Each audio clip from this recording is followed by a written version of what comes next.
Salut à tous, nouvelle vidéo. Alors aujourd'hui on va parler des supersets. Alors comment moi personnellement je les utilise et quelle est la technique la plus logique finalement de les utiliser.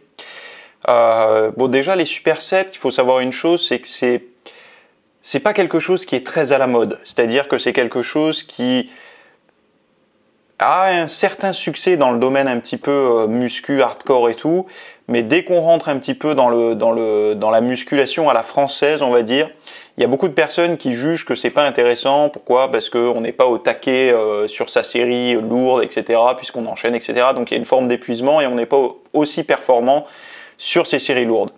Moi personnellement, c'est pas mon point de vue. Je pense que les supersets ont toute leur place finalement. J'aime pas cantonner les styles d'entraînement, dire qu'il y a que cette méthode qui fonctionne et pas une autre. Personnellement, je les ai utilisés depuis très longtemps.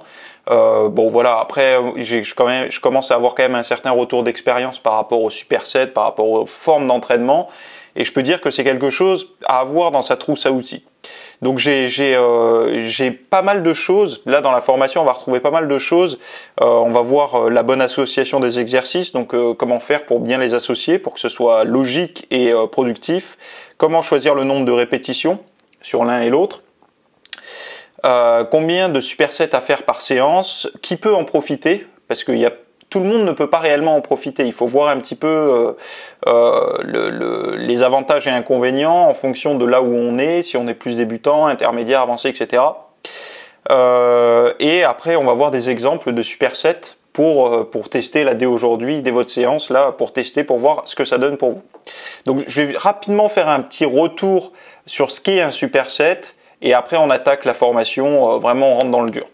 Donc les supersets, c'est aussi appelé biceps dans le langage courant, c'est-à-dire que des personnes commencent à mélanger biceps, supersets, donc je vais englober tout ça. Biceps et supersets, je vais l'englober. Le fait d'enchaîner finalement deux exercices en même temps. C'est-à-dire on va faire par exemple un développé couché avec une poulie vis-à-vis ou un développé couché avec un tirage pour le dos. Ça, j'appellerais ça un superset.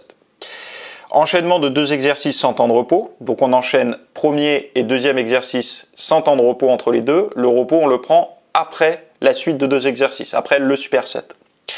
Possibilité de faire deux exercices pour le même muscle ou muscle différent, ce que j'ai dit tout à l'heure. Le repos est pris une fois les deux exercices enchaînés, ce que j'ai dit aussi tout à l'heure.